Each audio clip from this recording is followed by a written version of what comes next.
Okay, folks, Captain Paul here. Today I want to talk about, pick up the subject on buying boats in this market. What can you do to save money? Last week we talked about can you buy a boat in this market? And today let's talk about what you can do to buy a boat in this market. And do you need a buyer's broker, a consultant? What do you need and how does the process work? So I'm just going to use a couple different examples here of different deals that have gone down.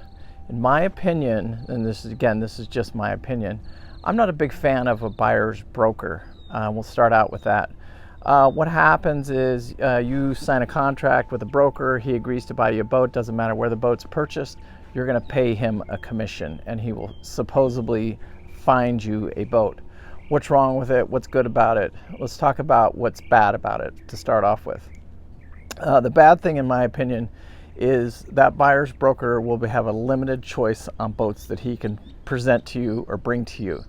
And I'll use this boat as an example, the 37-foot Nordic that I just sold not too long ago. We took it to the broker, and the broker called me. He says, "Hey, Paul, what do you think about, do you want to split the commission with another broker?" And I said, "We don't have to." And it may sound arrogant or greedy or whatever, but you know, it's a tough market out there. And so when you get a good quality boat, which this is pretty much all I want to deal with anymore, is do you have to share the commission with another broker? And the answer is no, you don't. So when you get a buyer's broker and he wants to go look at a boat, or you see a boat, hey, I found this boat, I want to go look at it, I want to see it, it's not necessarily that the other broker will offer that to the other broker, so it eliminates, I don't want to say a half, but it takes about a quarter of the boats off the table for you.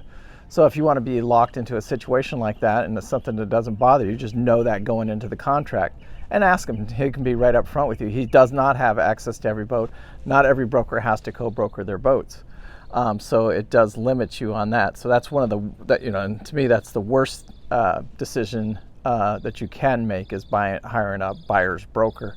I think it was a Curtis Stokes thing a while back. I don't see it so much anymore, but I have talked to a few people that got involved in it and it didn't work for them. It wasn't a good arrangement, and it just didn't work out for them. There probably is people that it has worked out for, but again, it didn't work out for the couple individuals that I have talked to, and it really does limit your buying choices. How do you get around that? Well, you can hire a consultant, and that's basically what I do. And I'm not saying I'm the only consultant out there. There's plenty of boating consultants like John. You see him, anybody that does Facebook, you see him running up and down the East Coast. You got Off the Hook. Met him not too long ago. There's a lot of great guys out there. There's got a lot of good consultant. Chris Knapp he's over in Titanville, somewhere around that area. He's a great guy. I know him, and he'll go out, look at boats for you. He'll talk to you. He'll do whatever he can for you. I've actually paid him in the past when I was in the market looking at boats to go out and actually look at a boat for me, because sometimes it's cheaper. I was on the West Coast. I needed this boat looked at. It was actually down here in the Keys, and he was in the Keys. So I called him up and I said, "Hey, Chris, hey, you want to go do this for me?" And he said, "Sure, no problem at all." And I paid him a couple $100, and he went and looked at it. So what kind of budget should you have if you are going to hire a consultant? In my opinion, and it doesn't matter whether you're shopping for literally, I don't want to say this, but a $25,000 boat to, let's say, $1 million boat, it really doesn't matter. Like me as a consultant, and you can talk to any one of my clients, I should be able to save you money.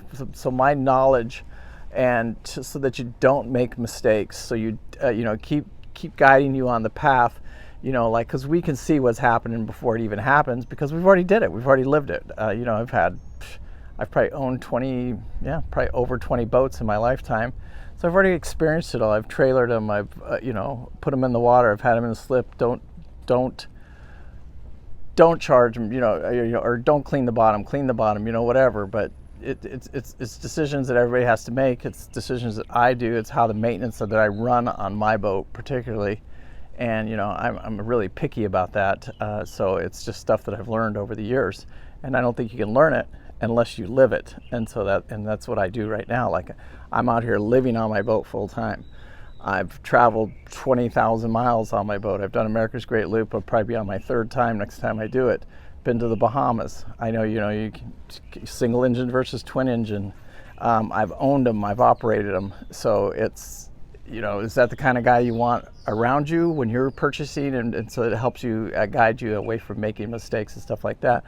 And again, there's a lot of good ones out there. You just have to, figure out who you're comfortable with and go with them. Anyway, my budget on that would be somewhere, I don't know. I would budget probably somewhere around $250. And what it is just say like an initial consultation, free, and I would say any boat consultant, they should figure out what your needs are, what you're using the boat for, what are you going to do after you own the boat, what your budget is. They should know all that stuff. Are you paying cash? Are you financing? Again, are you going to the Bahamas? Are you going to just do the loop? Are you just going to live on the boat? These are all questions that whether you're a broker or a consultant, they should all know these and then really work with you and then narrow down your list. Of course, everybody, it's the same thing. Everybody wants the Europa with this and that, and they only want to pay, $35,000, $40,000 for it. But that's just not the real world. That's just not how it works. And you got to be in the right place at the right time. In my life, I am somewhat we can consider like a risk taker, and that's how I picked up Southern Estate for 25 grand. But we were just talking about that just a few minutes ago. By the time I actually wrote the check for the completed of having it brought to me and everything, it was $47,000. So, that's kind of the true price of what I actually paid for Southern Estate. But the initial price that I actually paid for it was $25,000. The rest of that other $15,000, $16,000, $17,000 was just maintenance, batteries, bottom job, everything, that needed to be done just to get the boat up and running again because it had been sitting for a couple of years. So, and it's just the reality of it, but I knew that going in, and I knew exactly what was going to happen, the expenses, and where I would be after I purchased the boat. And again, it's just knowing and experiencing it and living it. So you guys that try and do it alone, and I would say the best way in this market is there's no broker, there's no consultant going to find you a boat. That's impossible. And it's just my opinion. And the reason I'm saying that is because you're the one that needs to be digging. You're the one that needs to be looking. You're the one that has to check the market every day. Just think about it. I mean, let's just say the boat, let's just use $100,000, a nice round figure. It's a $10,000 commission on the boat. If it's at the true 10% commission, so that's $10,000. The broker right off the top gets half of that. So it doesn't matter what the brokerage fee is. He gets half that. So now we got $5,000 split. So that's if you list the boat and you bring in the buyer. You could possibly make a $5,000 commission. That's possible. If you bring in another broker, you got to split the commission again. So now your $5,000 commission is now $2,500. Now you probably get, I don't know, on the average, let's say, I don't know, 3 or 4 or 5 boats a year. Just do the math, it just doesn't make sense. So all of these boats, it's rough out here, especially for brokers. A lot of the brokers, even like me, I'm just part-time. I could not afford to be a full-time broker. I can't even afford to be a full-time consultant. So, and I have my other job that I do and I love. By the way, that freaking my little ferry job, but it keeps my skill level up to holding that ferry job, because the other day, yesterday I think, or 2 days ago, I was out in a storm and it was just as nasty as it gets. 40 knots of wind, current, everything's fighting against me. But you know what? My boat runs, and none of us are going to pay fuel on a boat and go out into a storm unless you have to. So that's why I love this job. It's just freaking amazing. It just keeps my skill level, and I love doing it. It's a job that I truly love, and it's like I wish it paid more, but it just doesn't.